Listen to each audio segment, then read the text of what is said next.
Queridas irmãs, queridos irmãos, a paz de Jesus. Aqui é Luziane Bahia e está no ar mais um podcast Café com o Espiritismo. Jesus afirmou: Vinde a mim todos vós que estáis aflitos e sobrecarregados, que eu vos aliviarei. Estas palavras soam como bálsamo sobre as nossas dores. Não nos enxergamos diante delas a sós, pelas dificuldades e desafios, pois elas nos trazem força e coragem. O convite do Mestre se inicia com a nossa ida até Ele. Como sabemos, Ele é o caminho. Irmos até Ele exige de nós o esforço, a determinação, a dedicação, a disciplina, ou seja, instrumentos estruturadores para abrigarmos em nós este caminho e assim podermos experimentar o júbilo dos frutos do trabalho. Este é o périplo de todos nós. É nossa construção diária, que requer o aproveitamento do tempo e das oportunidades. Poderíamos então pensar, mas como irmos até Jesus, abrigando em nós imperfeições e mazelas? Em O Evangelho segundo o Espiritismo, em seu capítulo 27, intitulado Pedi e Obtereis, encontramos reflexões sobre o ato que nos aproxima de Jesus diariamente e que colabora constantemente para a edificação dos princípios do Mestre em nosso coração, que é a prece. A oração é o veículo salutar de comunicação com Jesus, com Deus, com os bons espíritos, seja por nós ou pelo outro, seja para agradecer, seja para louvar. Qualquer ação da prece é comunicação direta com os mensageiros do bem e do amor, sendo a oportunidade de conexão e de consolação. Allan Kardec destaca nos itens 1 e 2 do referido capítulo trechos dos evangelistas Mateus e Marcos sobre a oração. São eles: Não cuideis de pedir muito nas vossas preces, como fazem os pagãos, os quais imaginam que pela multiplicidade das palavras é que serão atendidos. Não vos torneis semelhantes a eles, porque o vosso Pai sabe do que é que tendes necessidade, antes que lhe o peçais. Quando vos aprestardes a orar, se tiverdes qualquer coisa contra alguém, perdoai-lhe, a fim de vosso Pai que está nos céus também vos perdoe o vosso pecado.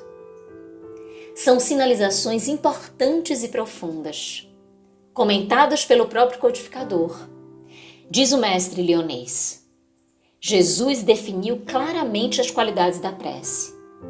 Quando orardes, diz ele, não vos ponhais em evidência, antes orai em secreto. Ato interior, íntimo.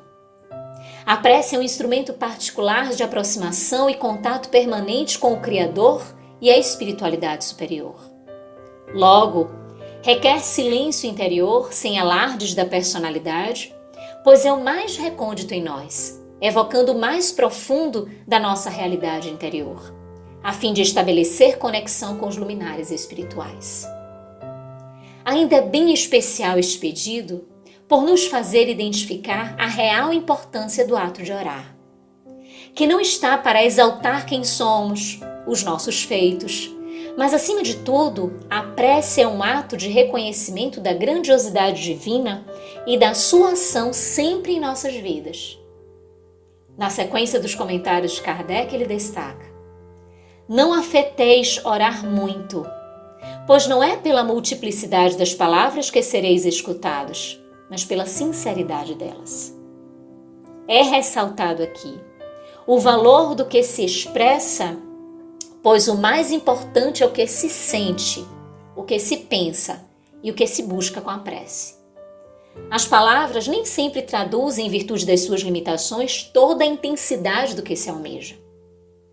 E esta sinceridade é que nos conduz, no momento da oração, a identificarmos as pendências em nossos corações que impedem uma conexão mais profunda com o Pai e com Jesus.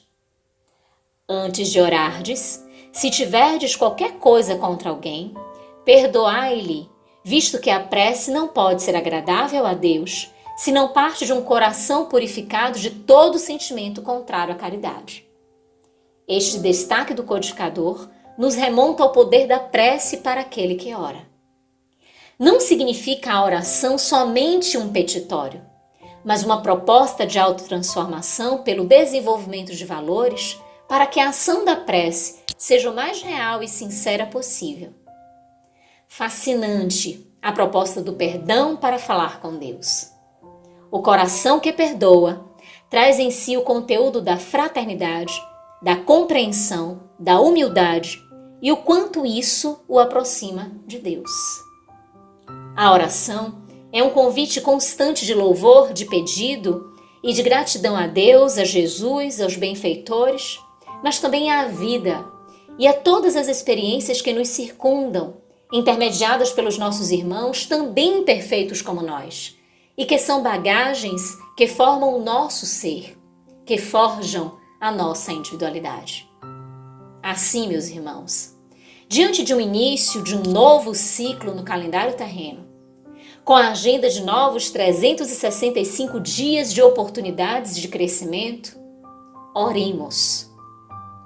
Oremos por nós, pelo próximo, pela humanidade, pela natureza.